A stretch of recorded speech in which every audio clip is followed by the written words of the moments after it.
was a skeptic of all things paranormal, until my friend Jacob made our friend group tag along on a tour of the Warrens Museum.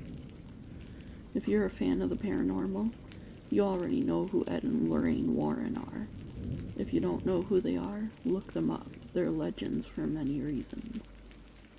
Anyway, we were doing a special tour that he had bought tickets for somewhere around Halloween a few years back.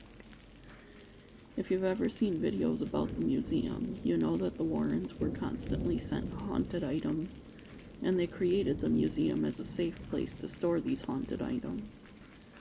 They have a priest come in and bless the place often, and before any of the objects like the real Annabelle doll are moved for an event, it's blessed with holy water, and the people transporting her are blessed as well. Well, we spent a few hours there, listening to the fascinating story of the Warrens and seeing haunted items, while hearing the stories behind them. We were warned not to look into the eyes of the Annabelle doll, because those who have ended up severely injured in the past. Me, being the smart mouth I am, said to my friend, "What's a 50-year-old doll going to do to me?" I would later regret those words wholeheartedly. Jacob wanted to take pictures of us and with the Annabelle doll, so I took his camera and told him to stand near her.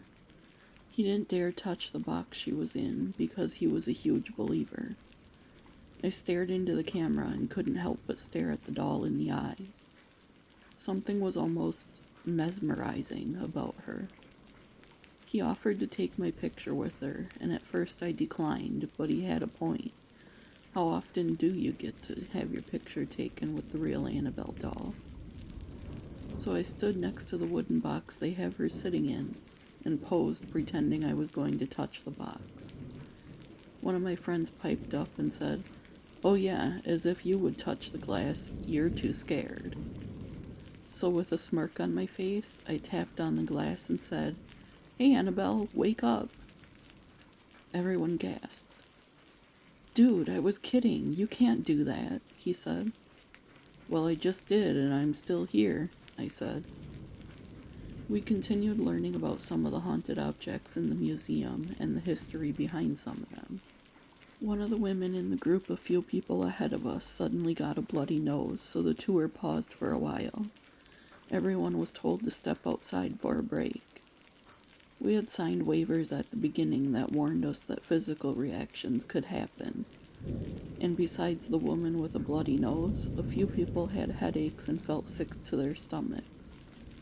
Everyone in our group felt fine, for now. When the tour resumed, we were given some free time to look around, take pictures, and ask questions. During that time, I began to feel lightheaded and very tired. I only slept a few hours the previous night because we were leaving early the next morning, so I figured I was just exhausted. When it came time to leave, Jacob came and got me, and we gathered the other 2 people in our group. Piling into my SUV, we were all tired and ready to grab some food and hit the hotel. But about a half-mile down the road, the tire started making noise. "Ugh," I sighed out loud. "I think we have a flat," I said. Pulling over, Jacob and I hopped out to check. Sure enough, the front passenger tire was flat, almost to the rim. Thankfully, I was always prepared with a spare, so we began changing the tire. It was dark and semi-foggy, so we were being cautious with traffic. We were almost finished up when a man in a dark hoodie almost appeared out of nowhere, walking towards us. "Hey, help me," he yelled, waving his arms in the air. "Jake, have 911 on speed dial. I'm going to see what he needs," I said. But as I walked around in the dark, foggy night, it quickly became apparent that no one was around. I walked back towards my vehicle. "Should I call?" Jake asked. "No, man, there's no one out there. I looked everywhere. I even ventured down in the woods a bit," I said. "Weird, I wonder where he went," said Jake. We got back in the truck and took off, careful to keep an eye out for anyone broken down or walking on the side of the road. But there was nothing. Once we got checked into the hotel, we ordered a pizza and retreated to our separate rooms, exhausted. I took a quick shower and hopped into bed. We were going to spend the following day exploring the area, since we were here and had the time. I was asleep maybe an hour when I heard a crash in the bathroom. Slowly getting up and getting my wits about me, I hopped out of bed and headed to see what was going on. Before I got to the door, a loud, annoying sound started coming from the bathroom. I realized it was the hairdryer. Sure enough, the hairdryer was lying on the counter, pointed to the left, and it was turned on to the highest setting. My heart was racing so fast that I leaned against the wall to take a few breaths. I turned the hairdryer off, wrapped the cord around it, and returned it to the designated spot under the sink. But then, I froze. I noticed the shower curtain and rod were lying on the ground. That must have been what woke me up. But how? How does a blow dryer turn on by itself? It was in its normal spot when I took my shower. I was so worked up that I swore I wasn't going back to sleep. I sat on the bed under the covers and browsed Facebook. I was in shock, never having something like that happen before. I must have dozed off sitting up scrolling Facebook because suddenly I was jolted awake by yet again the hairdryer going off in the bathroom. Only this time it was even scarier because I was 100% sure I had put it in the cubby below the bathroom sink myself. Adrenaline rushing, I headed for the bathroom, not sure what else I'd find. Sure enough, the hairdryer was back on the counter, pointed to the left on the high setting. I was shaking so hard it took a couple tries to push the power button to off. Rolling up the cord, I bent down to put it back in the cubby once again. But as I came back up, I saw movement in the mirror. Looking up, I screamed. It was Annabelle.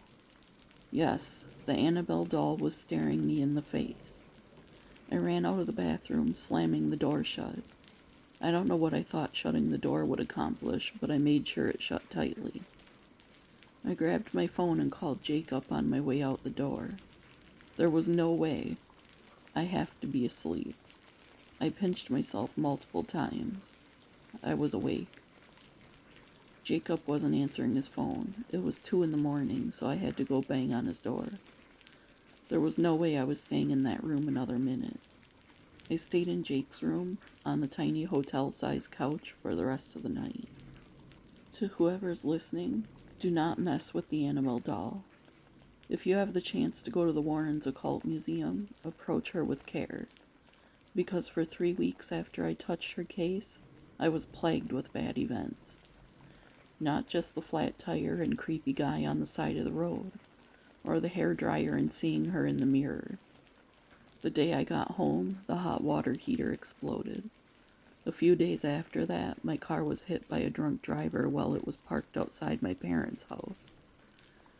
And there were so many small, inconvenient things that happened too, like car keys being misplaced, TVs turning on and off, and lights flickering.